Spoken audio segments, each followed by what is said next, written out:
So today we have a very exciting guest for this episode of People Behind Tech Lisbon, a good friend. I think we go back now 5 years or so. Right. Amazing founder, one of the most resilient persons I know, Tomás of kencko, and I'm very excited to hear his story.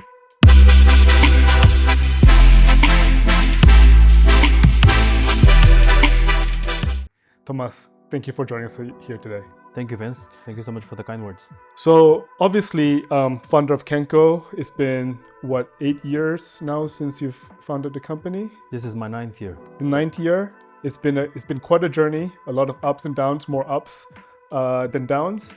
I'm sure a lot of the audience would like to know how you started on this journey. I'm sure you've mentioned this a couple of times before, but if you could please walk us back through why you started kencko and what kencko is doing today. Sure. So yes, it is my ninth year basically at the company. Company started, as an idea. Basically, the root of kencko started as a problem that I solved to myself in late 14. As you know, was diagnosed with acute gastritis, and back then doctors were basically telling me to take coating pills for the rest of my life. I was turning from my 20s to my 30s, didn't love basically the answer of being attached to a pill on a daily basis, and coincidentally I was reading basically a fascinating book in nutrition called The China Study, and tells basically all the benefits that exist in societies when basically adopt plant-based diets. And that's basically what I tried to do, and see if that actually would be a solution to me without having to basically be attached to a pill. And it worked. Never had any more acidity issues, burns on my stomach, and not coming from a nutrition or medical background.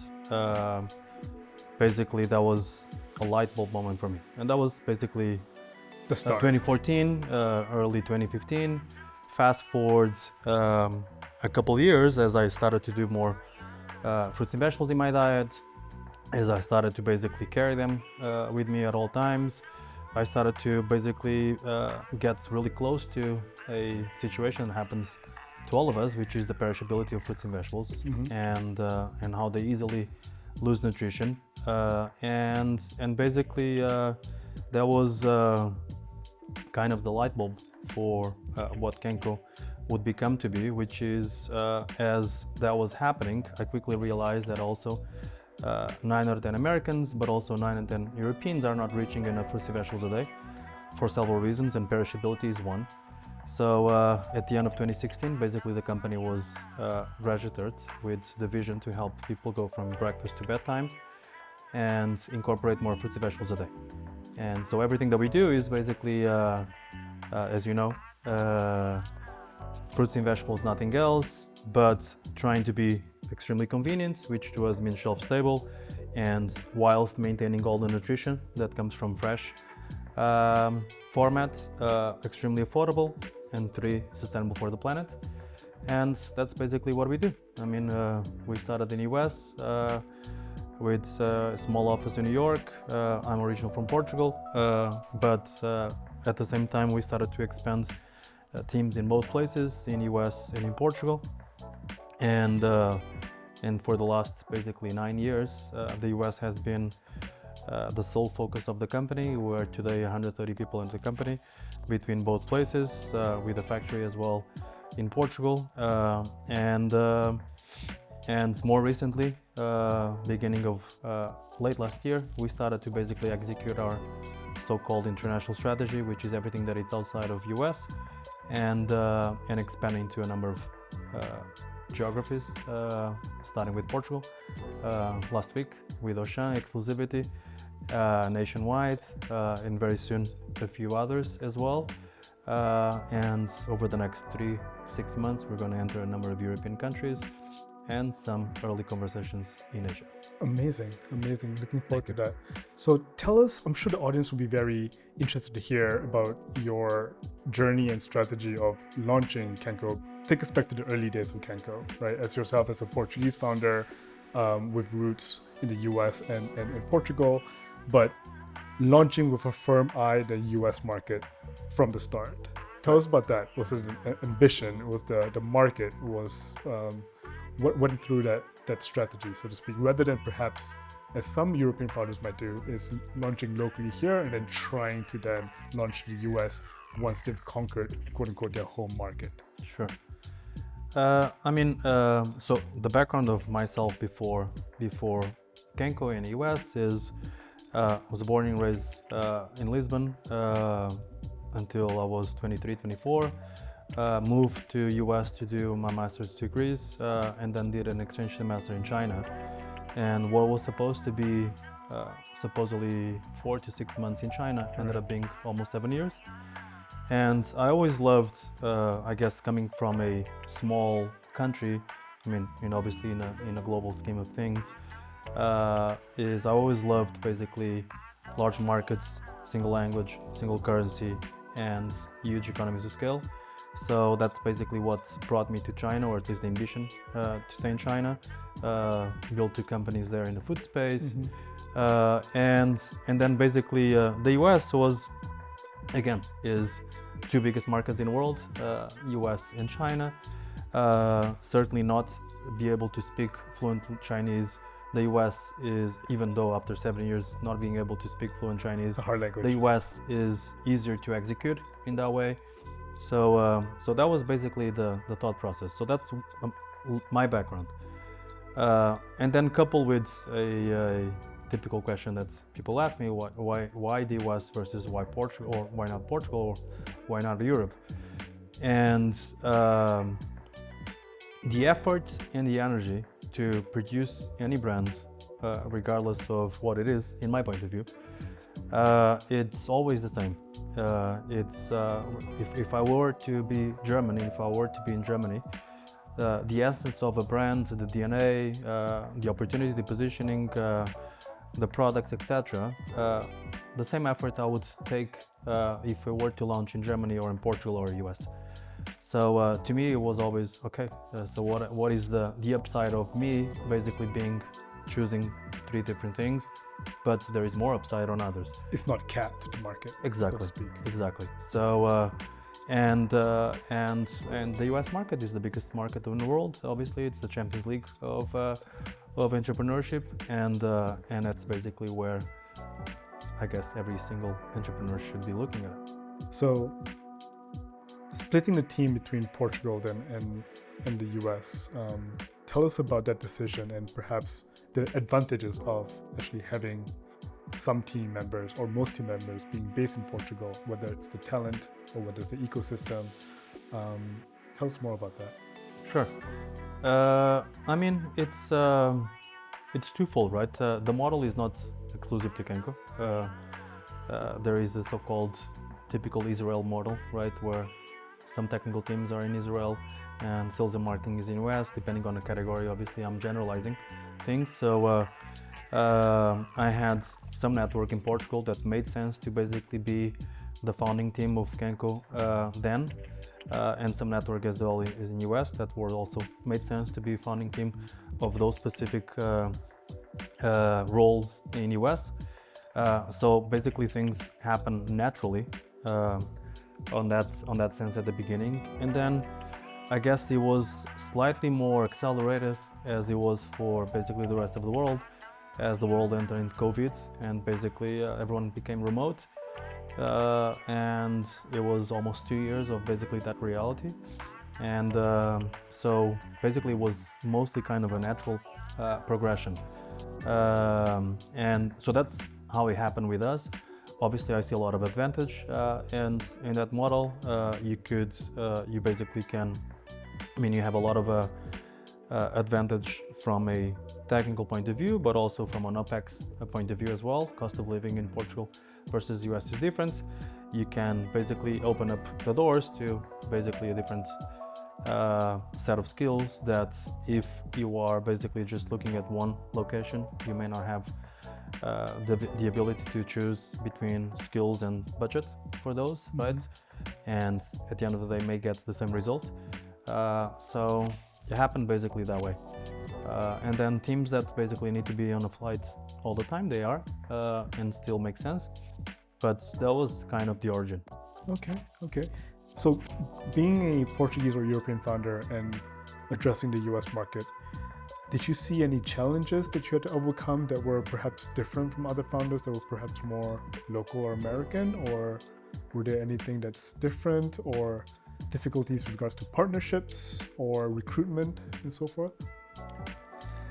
Or was that actually a benefit, being different, being over foreign? I mean, I think in general the US is a land of immigrants, so I think they are very well versed into basically different accents, and very used to basically different nationalities, multicultural, etc. So it's not weird or strange.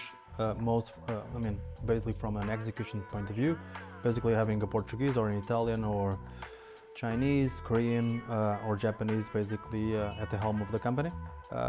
So the message to founders is don't be hesitant to target the American market from the start. Right. And at the same time, the thing that I see when speaking to other founders about, questions that people have about starting or expanding in US, it's always about the context of where they are. So if they had started their product or their service where they are located, and if that location is outside of the US, they tend to basically reference everything thereafter based on their experience. And that's usually the wrong point of view in my point of view. Yeah. Because basically if you basically reference out the product or the service or the pricing or the distribution strategy, regardless is it physical or software, you are basically not starting from the lens of let's learn from basically the local reality and the market. And that's usually the type of questions that I see from other founders.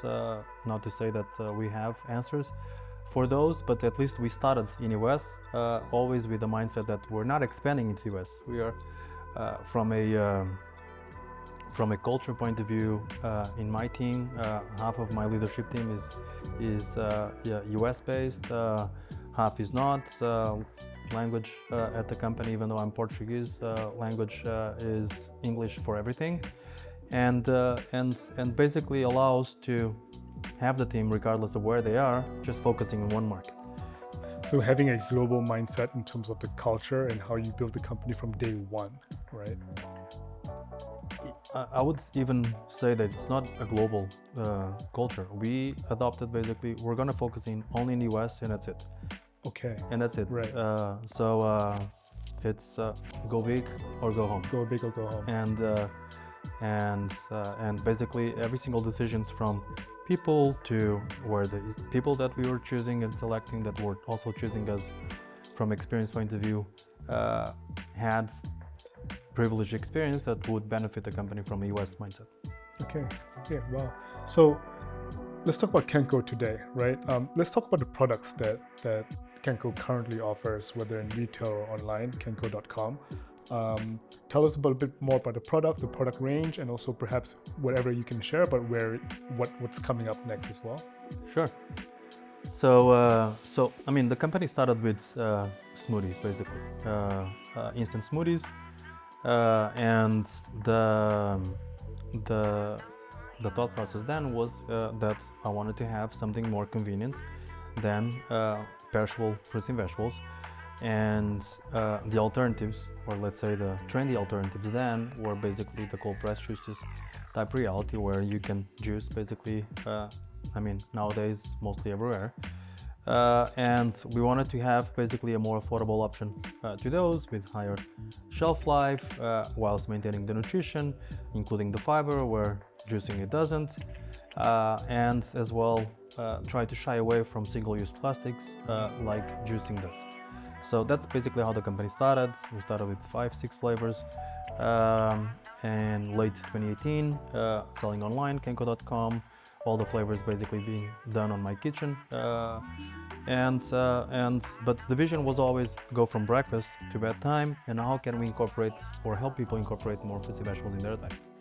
So each of the smoothies includes basically 2.5 servings of your 5 a day, so a very I guess, European, mostly British, well-known expression is the 5 a day, which meaning is the 5 servings of fruits and vegetables a day.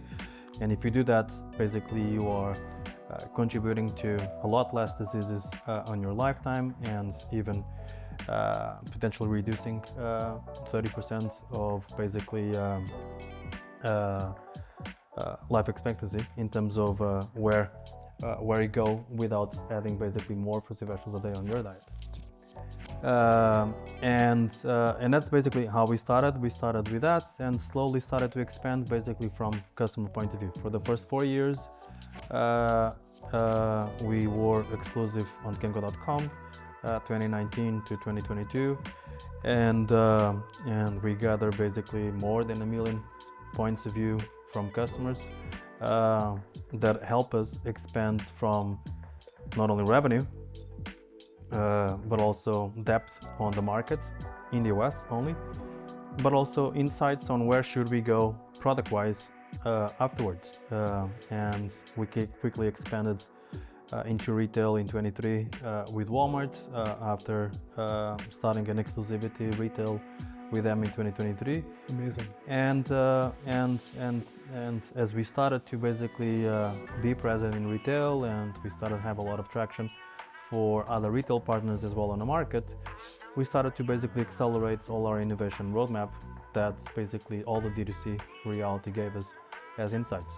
So nowadays we have 5 categories, quickly, soon actually 6 categories. All of them basically share the same thing, which is fruits and vegetables and absolutely nothing else. And we take this extremely serious. So it's literally, there's no sugar adders, there's no additives, there's no fillers, there's no carriers, there's no maltodextrins, there's basically nothing absolutely added, because the sole mission of the company is to help people reach more fruits and vegetables a day, and ideally without single-use plastics. That's why basically every single packet here, it's conventional plastic-free. And kencko's a B Corp, right?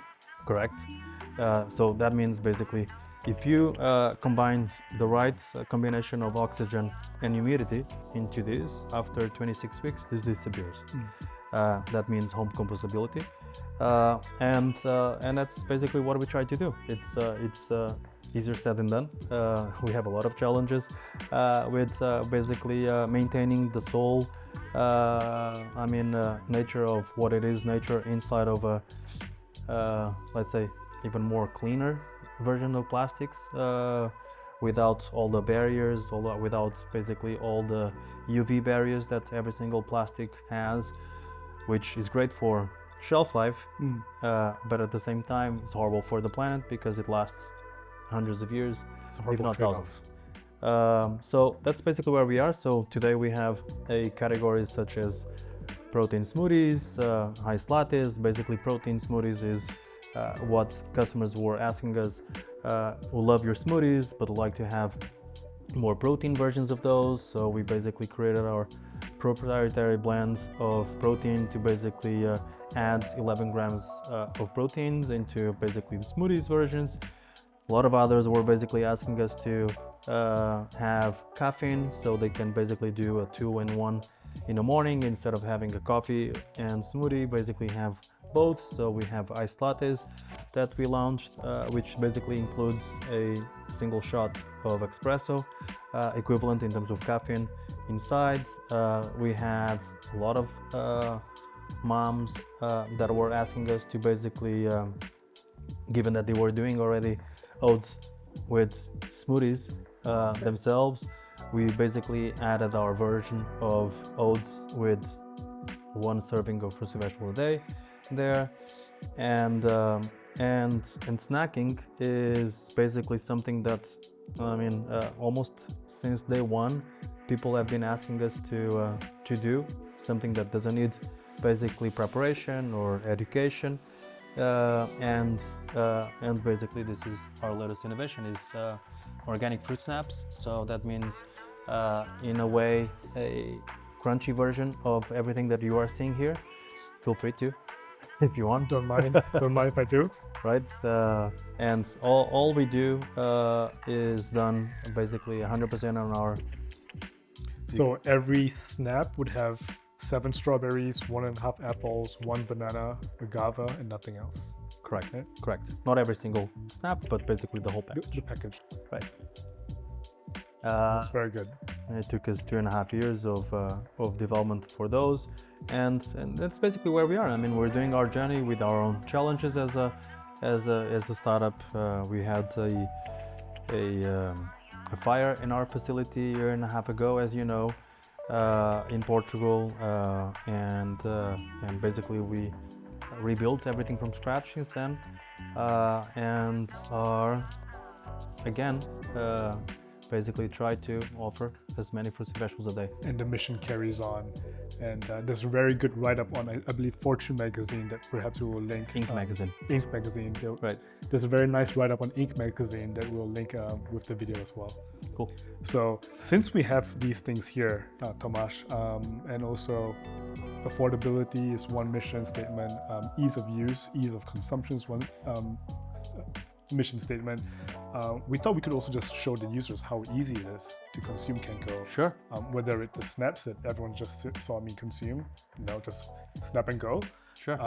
Or it's a oatmeal for moms and dads to prepare for their families, or perhaps also the core product, so to speak, Sure. the smoothie. Which one? You want to go with the? Let's go with the reds. Yeah. All right. So Talk us through. I mean, it's as simple as we offer basically. We have at kencko.com. We have basically the bottle as design bottle by Kencko, which has basically the instructions in the back, and 10 ounces are for smoothies. Protein smoothies are 13 ounces of water or milk.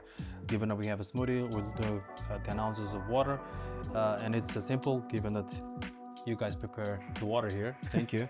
It's as simple as basically adding the water into the bottle. I mean, you don't have to have a jug, obviously, but if you have a jug, that'll be basically the instructions. And you just fill it up to a line, right? Exactly, fill it up to the line of 10 ounces, which I think this is it, exactly. This is how I do it in the morning. Or most of the time, I mean, people have blenders at home. So for my family, I do basically 2 in the morning for me, for my wife, for my 3-year-old, basically adds 20 ounces into a blender of water and basically the packets inside of the blender. That's usually the best option for basically you to have a basically the creamiest, most smooth experience. Or if you are on the go, obviously we offer you the bottle as an option for you to basically carry this.